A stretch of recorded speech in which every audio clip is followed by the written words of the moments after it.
Hi guys and welcome back to the channel Deepak Yadav Education.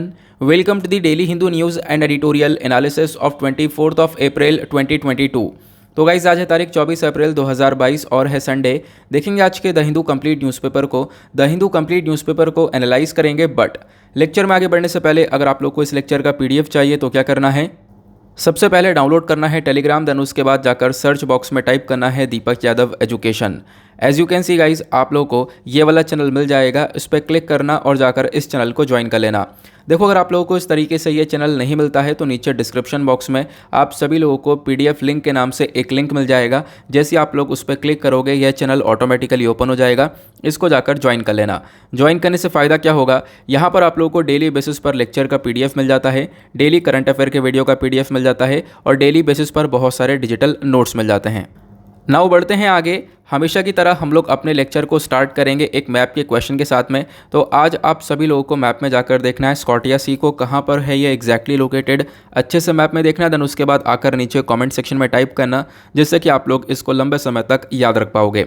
साथ ही साथ एक question solve करेंगे जो कि यूपीएससी प्रीवियस ईयर साल 2014 के प्रीलिम्स में पूछा गया था। डेली बेसिस पर हम लोग यहाँ पर एक प्रीवियस ईयर क्वेश्चन को भी सॉल्व करते हैं। क्वेश्चन के अंदर अर्थ आवर के रिगार्डिंग कुछ स्टेटमेंट्स दी गई हैं, आपको बताना है कि कौन सी स्टेटमेंट करेक्ट है। तो अभी आपको पता होगा अर्थ डे भी चर्चा में था, तो अब इसी वजह से अर्थ आवर को लेकर मैंने एक क्वेश्चन भी डाल दिया है जो कि 2014 के प्रीलिम्स में पूछा गया था। अब पहला स्टेटमेंट ये बोलता है कि अर्थ आवर बेसिकली एक इनिशिएटिव है यूनेप और यूनेस्को का। दूसरा स्टेटमेंट बोलता है ये एक मूवमेंट है जहाँ पर जितने भी पार्टिसिपेंट्स होते हैं वो 1 घंटे के लिए लाइट्स को ऑफ करते हैं हर साल। या फिर यहाँ पे तीसरा स्टेटमेंट ये बोलता है ये एक मूवमेंट है जिसके रिगार्डिंग हम लोग क्या करते हैं, अवेयरनेस, जागरूकता फैलाते हैं क्लाइमेट चेंज को लेकर, और यहाँ पे फोकस करते हैं कि हम लोगों को अपने प्लानट को सेव करना चाहिए। तो कौन सा स्टेटमेंट करेक्ट है आप लोगों को बताना है। नीचे ऑप्शंस दिए गए हैं। ऑप्शन ए बोलता है 1 and 3 ओनली, ऑप्शन बी बोलता है 2 ओनली, ऑप्शन सी बोलता है 2 and 3 ओनली, या फिर ऑप्शन डी बोलता है तीनों ही तीनों करेक्ट हैं। तो इसका सही आंसर आप सभी लोगों को नीचे कमेंट सेक्शन में देना है। एटलीस्ट सभी को इसमें पार्टिसिपेट करना है, जैसा मैं आप लोगों से डेली बेसिस पर बोलता हूं।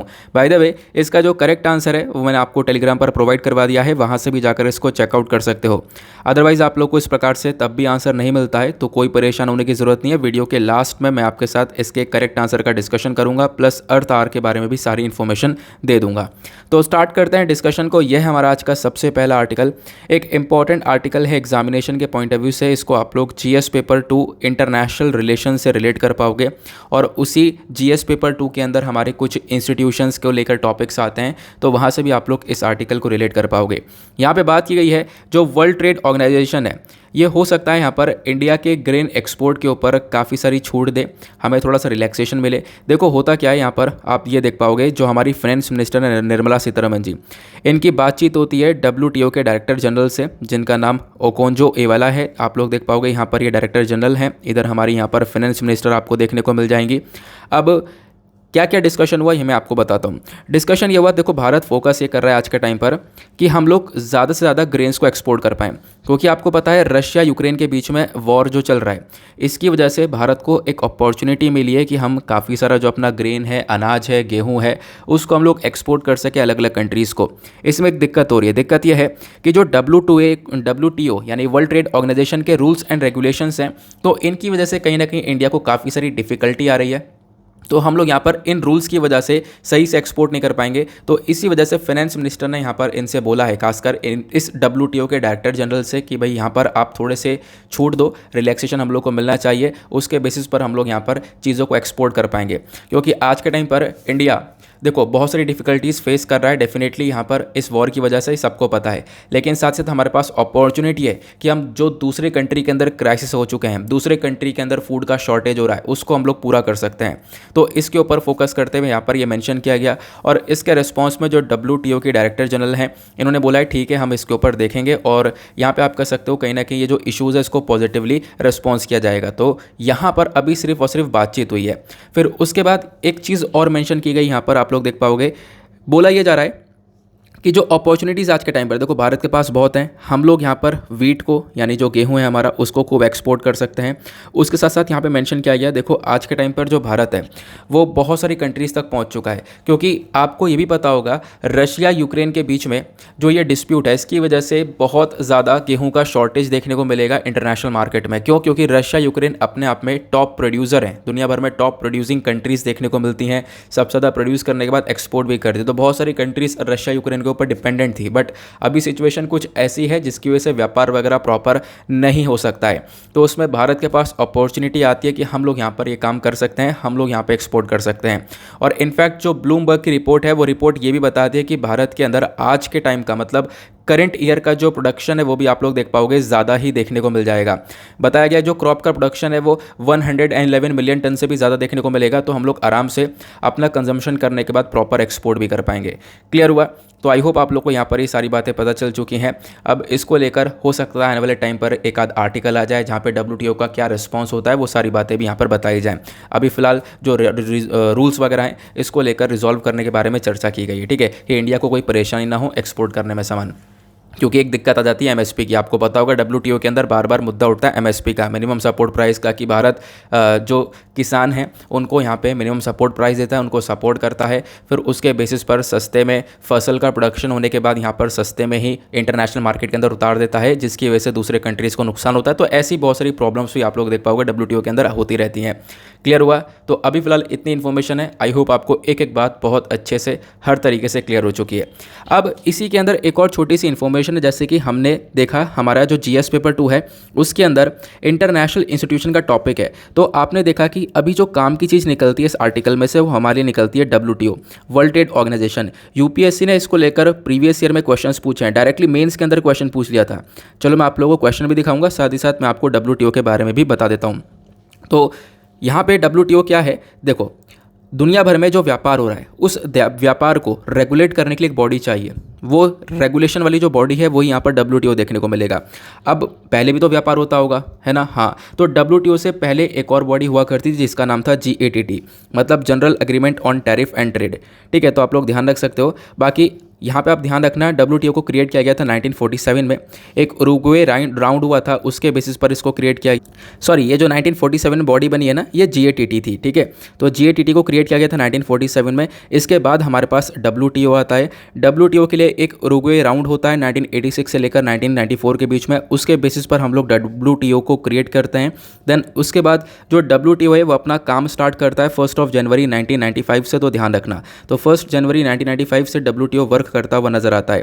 क्लियर हुआ? बाकी WTO के बारे में बात करें तो एक इंटरनेशनल ऑर्गेनाइजेशन है जिसका काम क्या है, डील करना किस चीज़ से, जो भी व्यापार हो रहा है कंट्रीज़ के बीच में उस चीज़ को लेकर।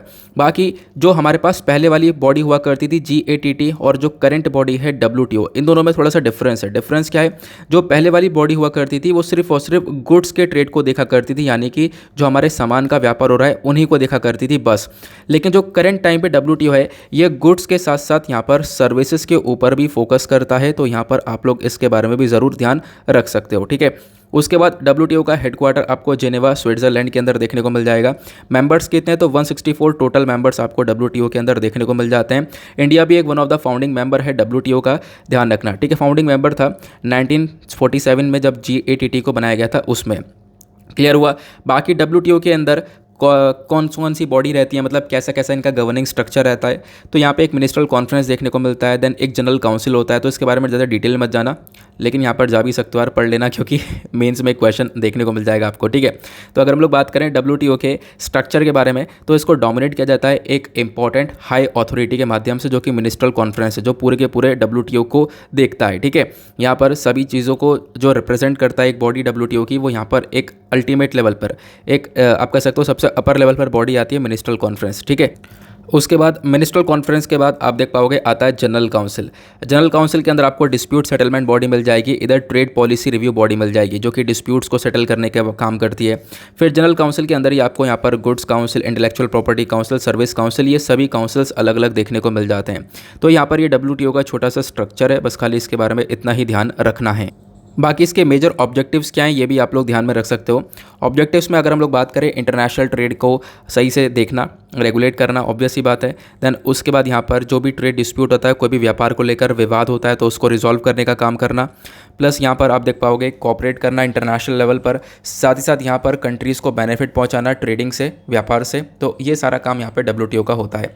बाकी अब आपको मैं दिखा देता हूँ एक क्वेश्चन आप लोग को ये नीचे दिख रहा होगा, ये UPSC मेंस में 2016 में क्वेश्चन पूछा गया था। क्वेश्चन क्या था? Broader AIIMS and objectives of WTO। ठीक है, तो WTO के रिगार्डिंग यहाँ पे डायरेक्टली ही क्वेश्चन पूछ लिया गया। तो इस ग्लोबलाइजेशन के एरा में ये WTO का जो रोल है इंटरनेशनल ट्रेड के अंदर वो क्या देखने को मिलेगा, इसको इलाबोरेट करो। ठीक है, वैसे तो आज संडे है, आपको पता है संडे में हम लोग देखो डेली बेसिस पर एक मेंस का क्वेश्चन लेते हैं, संडे में मेंस का क्वेश्चन नहीं लेते हैं। तो एक मेंस का क्वेश्चन आपको दिखा दिया, चाहो तो आप लोग इसको अटेम्प्ट कर सकते हो। अटेम्प्ट करके आप लोग टेलीग्राम पर जाना, दीपक यादव एजुकेशन टाइप करना, आपको मेंस आंसर राइटिंग वाला चैनल मिलेगा, वहाँ पर जाके आप अपने आंसर राइटिंग को पोस्ट कर सकते हो। ठीक है, जैसे डेली बेसिस पर काफ़ी सारे लोग लिख रहे हैं और काफ़ी अच्छा रिस्पॉन्स आता है, डेली बेसिस पर काफ़ी सारे लोग अपने आंसर को वहाँ पर लिखते पोस्ट कर दें, तो आप लोग भी जाकर वो कर सकते हो, आपको डेफिनेटली हेल्प मिलेगी। आगे चलते हैं अगले आर्टिकल पर। द नेक्स्ट आर्टिकल काफ़ी इंपॉर्टेंट होने वाला है हमारे एग्जाम के पॉइंट ऑफ व्यू से। काफ़ी सारी चीज़ आप लोग को जानने को मिलेगी, इंटरनेशनल लेवल पर क्या क्या आपको देखने को मिलेगा। इस आर्टिकल को again GS paper 2 international relation से रिलेट कर पाओगे। बात की गई है फॉकलैंड आइलैंड इशू के बारे में। तो ये फॉकलैंड इशू क्या है मैं आपको समझाऊंगा। देन उसके बाद यहाँ पर इंडिया का क्या रोल आ चुका है, प्लस ये जो फॉकलैंड है ना, ये आइलैंड को लेकर एक डिस्प्यूट चलता है अर्जेंटीना और UK के बीच में। वो डिस्प्यूट क्या है इसको थोड़ा सा हम लोग अच्छे से समझते हैं, लेकिन उससे पहले ये जान लो चर्चा में क्यों आए। चर्चा में इसलिए आया है कि जो अर्जेंटीना की सरकार है, इन्होंने यहाँ पर बोला कि हम लोग एक कैंपेन लॉन्च करेंगे संडे में, और डिमांड ये करेंगे कि भारत यहाँ पर इस सेटलमेंट के अंदर आए, यानी कि जो UK और अर्जेंटीना में इस फॉकलैंड आइलैंड को लेकर जो डिस्प्यूट है, इसके अंदर भारत आए और इस डिस्प्यूट को रिजॉल्व कर पाए।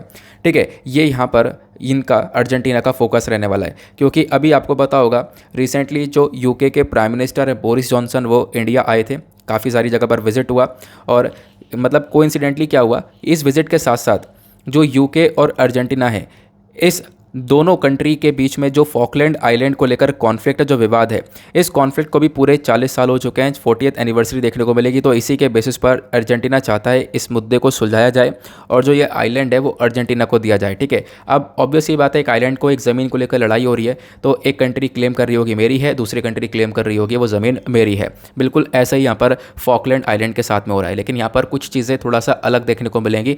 वो चीज़ें अलग क्या है इसको थोड़ा सा समझते हैं। पहले तो आप लोग यहाँ पर इस वाले पिक्चर को देखो, इस वाले पिक्चर को मैं जूम कर देता हूँ। यहाँ पर आपको देखने को मिलेगा ये अफ्रीकन कॉन्टिनेंट हो गया इधर की साइड में, और इधर आपको ये साउथ अमेरिका देखने को मिल जाएगा। साउथ अमेरिका के नीचे ही, मतलब साउथ अमेरिका वाले पोर्शन के अंदर यहाँ पे ब्राज़ील हो गया, Bolivia, Paraguay, Argentina, Uruguay.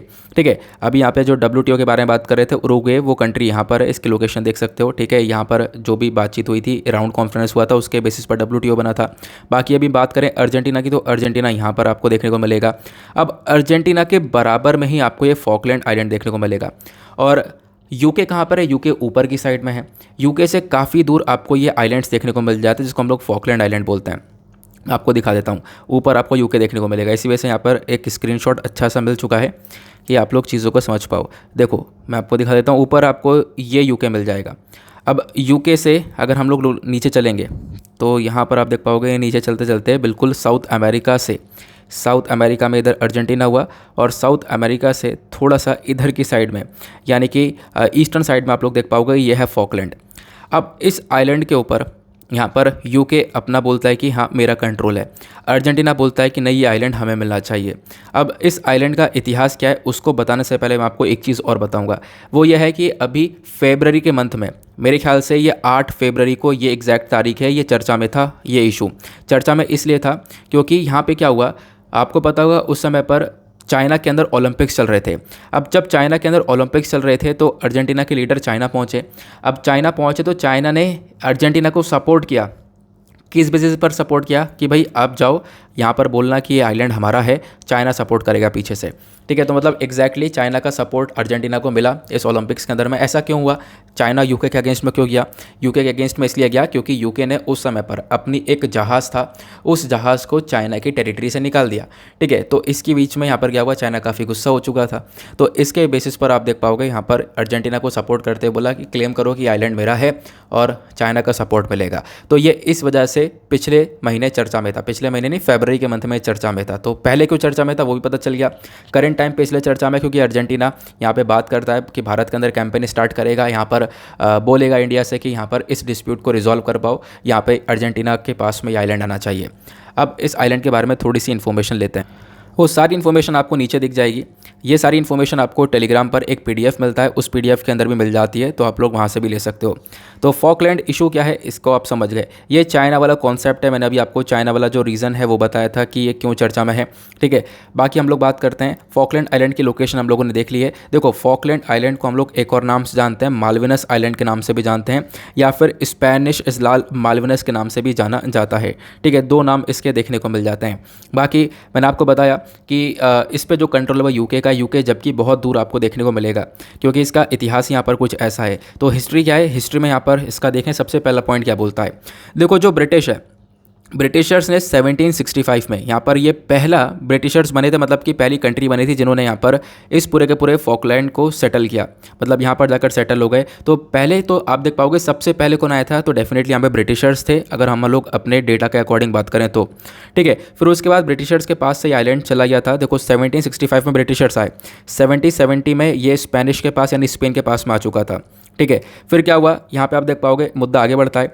Now यहाँ पे ये जो आइलैंड है ये 1770 में स्पेनिश के पास में, स्पेन के पास में, लेकिन 1771 में वापस से यहाँ पर ब्रिटिश इसको रीस्टोर कर लेते हैं, वापस यहाँ पर ले लेते हैं, या आप लोग देख पाओगे, ठीक है। अब क्या होता है, यहाँ पे 77 में आइलैंड लेने के बाद में जो ब्रिटिशर्स है वो वापस से वहाँ से आइलैंड से चले जाते हैं, ठीक है। अब आइलैंड पे से चले गए बिना कोई क्लेम करे कि भाई ये हमारा पोर्शन है कुछ है, तो यहाँ पे ऐसे ही चले गए इस आइलैंड से। तो क्या हुआ, जब वो लोग ऐसे ही चले गए तो स्पेन ने वापस से अपना सेटलमेंट मेंटेन कर लिया। तो मतलब पहले यूके और स्पेन के बीच में यहाँ पर इस आइलैंड को लेकर चर्चा चल रही थी, तो स्पेन ने अपना सेटलमेंट बना लिया ईस्टर्न फॉकलैंड में, मतलब जो आइलैंड है उसका ईस्टर्न साइड में यहाँ पर अपना सेटलमेंट बना लिया। 1811 तक 1811 तक यहाँ पर स्पेन जो है वहाँ पर सेटल रहा। लेकिन फिर 1820 में अर्जेंटीना की सरकार जगती है, और यहाँ पर आप कह सकते हो मतलब जगती क्या है कि इनको एक इंडिपेंडेंस मिल जाता है स्पेन से 1816 में। तो 1816 में इंडिपेंडेंस मिला, 1820 में अर्जेंटीना की सरकार ने यहाँ पर अपना जो टेरिटरी के ऊपर कंट्रोल है वो कहना स्टार्ट कर दिया कि भाई यहाँ पर ये जो टेरिटरी है हमारी है, ठीक है, तो ये हमारे कंट्री के पास में हमारी है और हमारी ही रहनी चाहिए। ये हुआ। फिर 1831 में क्या हुआ, यूएस के वॉरशिप ने अर्जेंटीना के सेटलमेंट को डिस्ट्रॉय भी कर दिया था, कि मतलब अर्जेंटीना सेटल हो रहा था इस फॉकलैंड पर, तो इसको डिस्ट्रॉय भी किया गया। इसको लेकर बहुत लड़ाइयाँ भी हुई एग्जैक्टली आप देख पाओगे। फिर 1833 में क्या होता है, जो ब्रिटिशर्स हैं तो ये अर्जेंटीना को यहाँ से इस आइलैंड से हटा देते हैं, अर्जेंटीना को यहाँ पर निकाल देते हैं। फिर इसके बाद यहाँ से ये विवाद स्टार्ट हो जाता है। एग्जैक्टली आप देख पाओगे वर्ल्ड वॉर 2 जब होता है 1939 से लेकर 45 के बीच में जब वर्ल्ड वॉर चलता है, उसके बाद भी आप लोग देख पाओगे जो फॉकलैंड आइलैंड है इसका विवाद चलता रहता है। इनफैक्ट फॉकलैंड आइलैंड की जो सॉवरेटी है वो वर्ल्ड वॉर के बाद में यूनाइटेड नेशन तक पहुंचती है, यूनाइटेड नेशन में इस मुद्दे को पहुंचाया जाता है, वहाँ पे प्रॉपर्ली डिबेट वगैरह भी होती है। और फिर 1965 में यूनाइटेड नेशन जनरल असेंबली एक रेजोल्यूशन को अप्रूव करती है कि भाई यहाँ पर ब्रिटेन और अर्जेंटीना मिलकर डिस्कशन करेंगे और इसका एक पीसफुल सोल्यूशन निकालने की कोशिश करेंगे। लेकिन अभी तक कोई भी पीसफुल सॉल्यूशन निकला नहीं है। यहाँ पे आप देख पाओगे जो डिस्कशन है वो फरवरी 1982 तक ऐसे ही चलता रहा, लगातार यहाँ पर से डिस्कशन चलता रहा, कोई भी सॉल्यूशन निकल कर आया नहीं। देन उसके बाद यहाँ पर आप देख पाओगे देखने को ये मिलेगा, जब ये डिस्कशन ऐसे ही चलता रहा कोई सॉल्यूशन निकल नहीं रहा था, तो फॉकलैंड आइलैंड वॉर स्टार्ट होती है जो कि 10 सप्ताह तक यहाँ पर चलती है। वहाँ पे अर्जेंटीना हार जाता है और ये जो ब्रिटिशर्स है वो जीत जाते हैं और उसके बाद यहाँ पे पूरी तरह से आइलैंड को वो ऑक्यूपाई कर लेते हैं। क्लियर हुआ। इस प्रकार से यहाँ पे ब्रिटिशर्स के पास में आइलैंड आया। देन उसके बाद 21st सेंचुरी के आसपास जब आप देख पाओगे तो ब्रिटिशर्स यहाँ पे लगातार अपने ट्रूप्स वगैरह फैला देते हैं, मतलब ब्रिटिशर्स का अच्छी तरीके से कंट्रोल है। काफ़ी सारे लोग आपको यूके के देखने को मिलेंगे इस फॉकलैंड आइलैंड पर। अब जनवरी 2009 की बात है, तो जनवरी 2009 में एक नया संविधान लेकर आया जाता है फॉकलैंड आइलैंड के लिए। इनकी डेमोक्रेटिक गवर्नमेंट, लोकल गवर्नमेंट यहाँ पे बनाई जाती है और इसके बेसिस पर इनके अंदर रेफरेंडम या फिर आप कह सकते हो एक वोटिंग करवाई जाती है। वोटिंग ये कि आप कहाँ पे जाना चाहते हो, आप यूके के साथ में जाना चाहते हो या अर्जेंटीना के साथ में जाना चाहते हो, बता दो। तो यहाँ पे ये लोग ज़्यादातर जो मोस्टली पीपल है वो यहाँ पर यूके की तरफ सपोर्ट करते हैं, तो वो यूके की साइड में चले जाते हैं। तो आप लोग आप कह सकते हो कि तब से अब तक यूके का कंट्रोल देखने को मिलेगा। तो ये था इस फॉकलैंड आइलैंड का इशू। आई होप आप लोग यहाँ पर इसका हिस्ट्री समझ चुके हो, इंपॉर्टेंट बन चुका है। खासकर लोकेशन ज़रूर याद रखना क्योंकि ऐसी लोकेशंस डायरेक्टली पूछ ली जाती हैं। आई होप आपको मज़ा आ चुका होगा, अच्छे से आर्टिकल क्लियर हो चुका होगा। और अभी तक आपने वीडियो को लाइक नहीं किया तो फटाफट जो लाइक का बटन है उसको दबा दो यार, सपोर्ट चाहिए होता है, तो एक सपोर्ट कर सकते हो मैक्सिमम लाइक्स पहुँचाकर। आगे चलते हैं अगले आर्टिकल पर। देन उसके बाद अगला आर्टिकल भी काफ़ी इंपॉर्टेंट होने वाला है। इसको अभी आप लोग यहाँ पर जीएस पेपर 2 और जीएस पेपर 3 से रिलेट कर पाओगे। यहाँ पे क्या हुआ, अफस्पा के बारे में चर्चा की गई है। देखो एक स्टेटमेंट दिया है हमारे डिफेंस मिनिस्टर राजनाथ सिंह जी ने। उन्होंने बोला कि देखो अफस्पा को रिसेंटली हमने पढ़ा भी था कि काफ़ी सारी जगह से अभी इसको रिमूव किया गया है। खासकर आप देख पाओगे काफ़ी सारे अफस्पा जो एक्ट है ये कहाँ पे आपको लागू देखने को मिलेगा। पहले मैं अफस्पा की फुल फॉर्म बता देता हूँ। इसकी फुल फॉर्म है armed forces special power act. ये आपको नॉर्थ ईस्टर्न स्टेट्स के अंदर देखने को मिलेगा, जिसको लेकर काफ़ी बवाल भी होता है, लोग प्रोटेस्ट भी करते हैं, लोग कहते हैं कि भाई इस एक्ट को हटा दो, इसकी वजह से काफ़ी सारी परेशानियां क्रिएट होती हैं। तो अभी रिसेंटली काफ़ी सारी जगह से इसको हटाया गया था। असम, मणिपुर, नागालैंड के कुछ हिस्से हैं वहाँ से अफस्पा एक्ट को रिमूव किया गया। अब कुछ लोगों का कहना यह है कि आर्मी यहाँ पर आप कह सकते हो अफस्पा को हटने नहीं देना चाहती थी, लेकिन हमारे डिफेंस मिनिस्टर यहाँ पे राजनाथ सिंह जी बोलते हैं देखो आर्मी इसके अगेंस्ट में नहीं थी, आर्मी चाहती है यहाँ पे अफस्पा हट जाए। इनफैक्ट आर्मी यहाँ पे फोकस करती है खासकर जम्मू एंड कश्मीर वाले रीजन के ऊपर कि जम्मू एंड कश्मीर वाले रीजन के अंदर भी जो चीज़ें हैं वो रिजॉल्व हो जाए। तो आर्मी हमारी चाहती है कि वहाँ पर भी कंप्लीटली अफस्पा जो है हटा दिया जाए। लेकिन कैसे हटाएं, जब वहाँ पे दंगे खत्म होंगे तब यहाँ पे हटाया जाएगा ना। तो इस प्रकार से चीज़ें आपको देखने को मिलेंगी। ऐसे यहाँ पे नॉर्थ ईस्टर्न स्टेट्स के अंदर आपको देखने को मिलेगा। देखो होता क्या है ना, बहुत सारे नॉर्थ ईस्टर्न स्टेट्स के अंदर ऐसे स्टेट देखने को मिलेंगे, जैसे नागालैंड का एग्जाम्पल ले लें तो वहाँ पे काफ़ी सारे पॉलिटिकल ग्रुप्स आपको देखने को मिल जाएंगे जो कि यहाँ पे मांग करते हैं कि नागालैंड को इंडिया से अलग कर देना चाहिए, हम लोग को एक अलग से हिस्सा चाहिए। तो इस प्रकार की डिमांड्स उठती हैं। तो यहाँ पर इसी के बेसिस पर अफस्पा एक्ट को लागू किया गया, जहाँ पर जो आर्मी है मतलब कि उस एरिया के अंदर जो आर्मी होगी उनको स्पेशल पावर्स दी जाएंगी ताकि वो अपने हिसाब से उस टेरिटरी को कंट्रोल कर सके। तो इसी को लेकर ये विवाद देखने को मिलता है। मतलब कि अभी इसको जो हटाया गया उसके अगेंस्ट में आर्मी थी, ऐसा काफ़ी सारे लोगों का कहना है। लेकिन हमारे डिफेंस मिनिस्टर ने बोला कि नहीं, आर्मी बिल्कुल अगेंस्ट में नहीं, आर्मी खुद चाहती है यहाँ पर हट जाए, सिचुएशन सुधर जाए। क्योंकि हमने नॉर्थ ईस्टर्न स्टेट्स में से इस अफस्पा एक्ट को हटाया है क्योंकि वहाँ पर सिचुएशन सुधरी है। ठीक है, अब जो बवाल जो हो रहा था, डिस्प्यूट्स हो रहे थे, वो कम हुए हैं, उसके बाद यहाँ पर इसको हटाया गया। ये यहाँ पर डिफेंस मिनिस्टर का स्टेटमेंट आया। लेकिन अभी इस आर्टिकल में बहुत सारी और भी इन्फॉर्मेशन है, जैसे कि अफस्पा के बारे में जानेंगे, प्लस नॉर्थ ईस्टर्न स्टेट्स में इसका क्या रोल रहा है वो भी जानेंगे। तो काफ़ी सारी अलग से इन्फॉर्मेशन आपको लोगों को मिलेगी जहाँ पे आप लोग एग्जाम से चीज़ों को आराम से रिलेट कर पाओगे। तो पहले तो आप लोग ये देख सकते हो, ये पूरा का पूरा नॉर्थ ईस्ट वाला मैप हो गया, जहाँ पर सिक्किम, मेघालय, असम, नागालैंड, मणिपुर, मिजोरम, त्रिपुरा, अरुणाचल प्रदेश, ये सारे आपको स्टेट्स देखने को मिल जाएंगे। ठीक है, तो ये सारे हमारे नॉर्थ ईस्टर्न स्टेट्स हैं। देन अब आते हैं अफस्पा के ऊपर, डिस्कस करते हैं अफस्पा है क्या आखिर। तो यहाँ पे आप देख पाओगे जो हमारी यूनियन गवर्नमेंट है, इन्होंने अभी रिसेंटली क्या किया, असम, नागालैंड और मणिपुर से, यहाँ तीनों ही जगह से काफ़ी सारी जगह वहाँ पे देखने को, देखो पूरे स्टेट पे, अब जैसे कि स्टेट के अंदर काफ़ी सारे पोर्शंस आपको देखने को मिलते हैं, तो काफ़ी सारे पोर्शंस में ये अफस्पा एक्ट लगा पड़ा था। तो काफ़ी सारी जगह से इस एक्ट को अभी हटा दिया गया है। अभी कुछ जगह पर ये एक्ट अभी भी लगा हुआ है, ठीक है, इन स्टेट्स के अंदर में। तो ये इन्फॉर्मेशन दी गई। तो मतलब रिसेंटली काफ़ी सारी जगह से इस एक्ट को हटा दिया गया था, रिमूव कर दिया गया था। ये हमारी न्यूज़ निकल कर आती है। अभी भी अरुणाचल प्रदेश, जम्मू एंड कश्मीर में लगा हुआ ये अफस्पा एक्ट, ठीक है। अफस्पा क्या है जानते हैं। अफस्पा की फुल फॉर्म है armed forces special power act 1958 में इसको लाया गया था। इस एक्ट के माध्यम से जो हमारी आर्म्ड फोर्सेस हैं उनको स्पेशल पावर्स मिल जाती हैं, जैसे कि यहाँ पर वो ओपन फायर कर सकते हैं, ठीक है। किसी को अगर मतलब कोई व्यक्ति है जो कि लॉ का उल्लंघन कर रहा है, कानून का उल्लंघन कर रहा है, उसको एक वार्निंग दी जा सकती है। वार्निंग देने के बाद मान लो कोई हथियार लेकर घूम रहा है, वार्निंग दी जाएगी, वार्निंग देने के बाद भी नहीं मानेगा तो उसको शूट किया जा सकता है। तो ये सारी पावर्स आज के टाइम पर आर्मी को देखने को मिलेगी। इस अफस्पा एक्ट के रिगार्डिंग यही स्पेशल पावर्स दी जाती हैं, ठीक है। अब ये जो अफस्पा एक्ट जहाँ जहाँ पे लागू किया जाएगा वहाँ पर आर्मी को ये पावर्स मिल जाती हैं। क्लियर हुआ। तो ये मेंशन किया गया। फिर साथ ही साथ आप लोग देख पाओगे ये भी पावर होती है कि वे किसी भी इंडिविजुअल व्यक्ति को अरेस्ट कर सकते हैं बिना किसी वारंट के। ये पावर्स भी आपको आर्मी के पास में देखने को मिल जाएगी। लेकिन एक बात और ध्यान रखनी है, ये पावर्स कहाँ पे मिलेगी, जहाँ पर जिस एरिया को यहाँ पे डिस्टर्ब्ड एरिया डिक्लेयर कर दिया जाएगा। मान लो यहाँ पर ये पूरा का पूरा स्टेट है, इसमें ये पोर्शन है जहाँ पे काफ़ी दंगे हो रहे हैं, रिलीजियस बेसिस पर, कम्युनल बेसिस पर काफ़ी राइट्स हो रहे हैं। तो क्या होगा, इसके वाले एरिया के अंदर अफस्पा एक्ट को लागू कर दिया जाएगा। मतलब यहाँ पर डिस्टर्बेशन काफ़ी क्रिएट हो रहा है, ठीक है। अब यहाँ पे इस डिस्टर्बेंस को देखते हुए जो अफस्पा एक्ट का सेक्शन 3 है वो यहाँ पे डिस्टर्ब्ड एरिया के बारे में बात करता है। तो अफस्पा एक्ट का सेक्शन 3 यूज़ करके हम लोग किसी भी एरिया को डिस्टर्ब्ड एरिया डिक्लेयर कर सकते हैं। फिर क्या होगा, हम लोगों ने इसको डिस्टर्ब्ड एरिया डिक्लेयर करने के बाद में यहाँ पे अफस्पा एक्ट को लागू किया और फिर उसके बाद जो सारी पावर्स है, स्पेशल पावर्स, वो आर्मी के पास में आ जाएंगी। वो आर्म्ड फोर्सेस हमारी फिर अच्छे से वो एक तरीके से उस एरिया को, टेरिटरी को कंट्रोल कर पाएगा। क्लियर हुआ।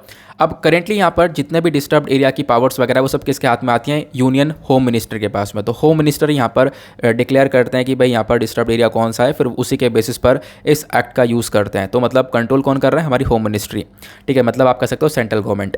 तो उसके बाद और क्या देखने को मिलेगा, देखो त्रिपुरा में भी काफ़ी लंबे समय से ऑब्स्पैक्ट लगा हुआ था, लेकिन 2015 में इसको हटाया गया। उससे पहले 27 साल तक वहाँ पे लगा हुआ था, ठीक है, ये मेंशन किया गया। देन उसके बाद अब मैंने आपको बताया कि सेंट्रल गवर्नमेंट का बहुत बड़ा रोल है इस चीज़ को लागू करने के लिए।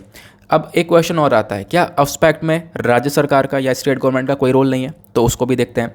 देखो यहाँ पे बताया गया कंसल्टेशन होता है डेफिनेटली, जब भी इसको लागू करते हैं तो यहाँ पे राज्य से बातचीत होती है, हमारी स्टेट से बातचीत करने के बाद में यहाँ पर ये काम किया जाता है।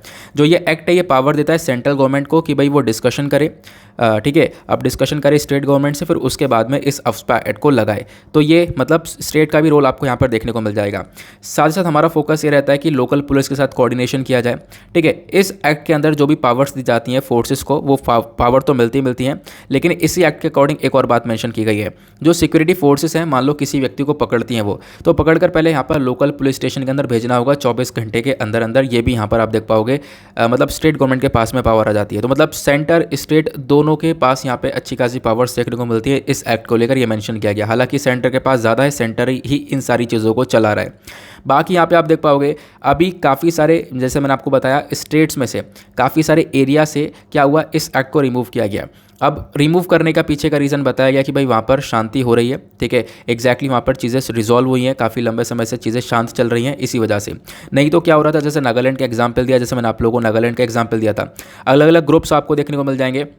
नागा नेशनल पॉलिटिकल ग्रुप है या फिर NSCN IM आपको देखने को मिल जाएगा। इनकी मांग क्या है कि भाई नागालैंड को अलग कर दिया जाए, बिल्कुल बिल्कुल अलग यहाँ पर एरिया चाहिए। तो ऐसा यहाँ पर इंडिया नहीं चाहता, इंडिया यहाँ पर सबको जोड़ कर रखना चाहता है और हमने जोड़ कर रखा है। तो अब तो वैसे खास कर इन ग्रुप्स के साथ में भारत सरकार ने काफ़ी सारे एग्रीमेंट कर लिए, खासकर हमारी सेंट्रल गवर्नमेंट ने काफ़ी सारे एग्रीमेंट वगैरह कर लिए हैं। तो उसके बेसिस पर ज़्यादा कुछ नज़र आता नहीं है, तो शांति बनी, तो उसी के बेसिस पर हमने क्या किया, ऑब्स्पैक्ट को हटा दिया। क्लियर हुआ? तो ये यहाँ पर ऑब्स्पैक्ट को लेकर इन्फॉर्मेशन मिल चुकी है, क्या है, कैसे काम करता है। आई होप आपको एक एक बात काफ़ी अच्छे से समझ में आ चुकी है। डेफिनेटली यहाँ पर पॉसिबिलिटी है कि इसको लेकर क्वेश्चन बन जाए, क्योंकि पिछले साल से काफ़ी चर्चा में, पिछले साल दिसंबर में चर्चा था दिसंबर, उसके बाद जनवरी, फरवरी, मार्च, लगातार ये चर्चा में कवर किया जा रहा है। आगे बढ़ते हैं। देन उसके बाद आते हैं अगले आर्टिकल पर। एक और इम्पॉर्टेंट आर्टिकल है, तो यहाँ पे बात की गई है जो रशिया है, रशिया अपने सरमत मिसाइल्स को डिप्लॉय कर देगा ऑटम तक, ये मेंशन किया गया। अभी रशिया यूक्रेन के युद्ध के बारे में चर्चा की गई है, वो आपको पता है।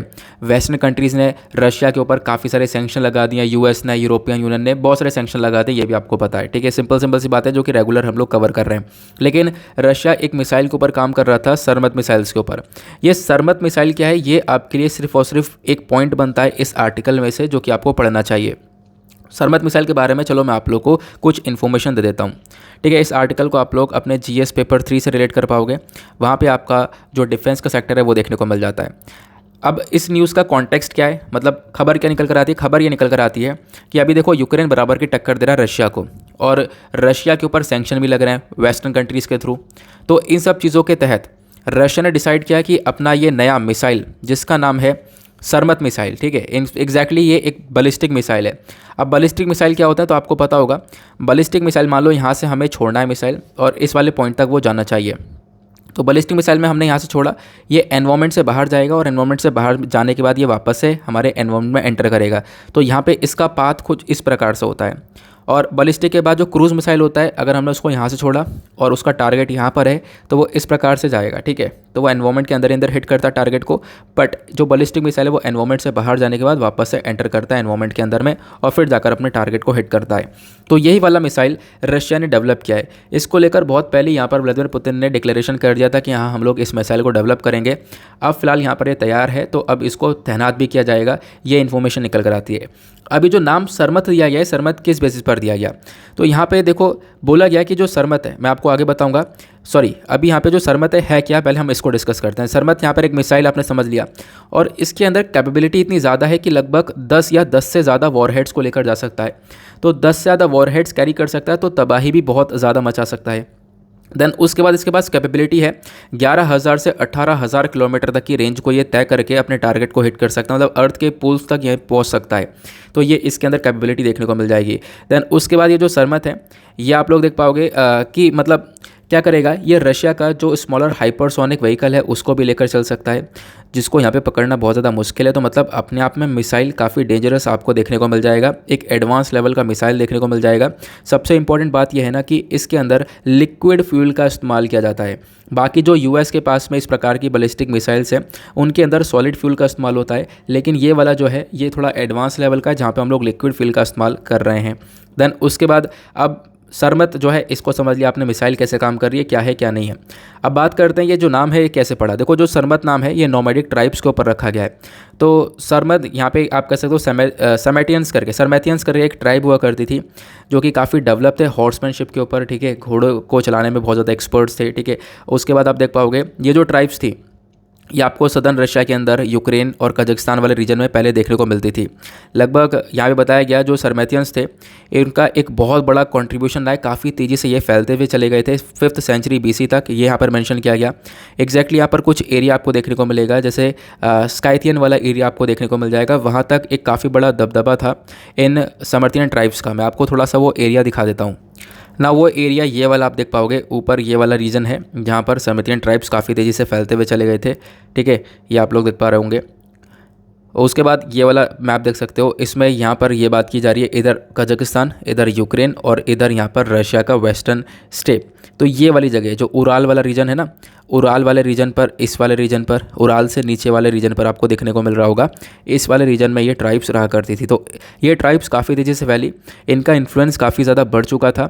इसी के बेसिस पर इन ट्राइब्स के ऊपर काफ़ी नाम रखा गया है, ठीक है, मतलब ये जो नाम मिसाइल का रखा गया है। तो आपसे क्वेश्चन बन सकता है ये सरमथियन क्या है, ठीक है। तो आप लोग ध्यान रखना ये मिसाइल का नाम भी है प्लस यहाँ पर एक ट्राइब्स के ऊपर भी ये नाम रखा हुआ है। आगे चलते हैं। बाकी मैंने आपको बताया इनका जो कंट्रोल है वो उराल और दोन रिवर के बीच के अंदर बहुत बड़ा कंट्रोल इनका देखने को मिलता था। उराल माउंटेन्स अभी आप लोगों ने थोड़ी देर पहले देख ही लिया है। अब रशिया यहाँ पर इस मिसाइल को कब से डेवलप कर रहा है, देखो इसका जो अनाउंसमेंट है ना ये व्लादिमीर पुतिन ने 2018 में ही कर दिया था, तब से यहाँ पर इसके ऊपर डेवलपमेंट चल रहा है। और उस समय भी यहाँ पर बोल दिया था कि भाई ये जो मिसाइल है इसको फुली तरीके से हम लोग ऑपरेशनलाइज कर देंगे 2022 के एंड तक, ठीक है। तो अभी रशिया यूक्रेन की वॉर की वजह से आप देख पाओगे इस पर काम जल्दी हुआ और ये मिसाइल अभी यहाँ पर तैयार है, अब इसको तैनात किया जाएगा। क्लियर हुआ, ये हमारे पास इन्फॉर्मेशन निकल कर आती है। देन उसके बाद अगले आर्टिकल पर आते हैं। इसी के नीचे अगला आर्टिकल देखने को मिलेगा, ये भी एक इंपॉर्टेंट आर्टिकल है। देखो आज ना एक बहुत बड़ा चेंज होने वाला है फ्रांस के अंदर, हो सकता है चेंज हो सकता है ना भी हो।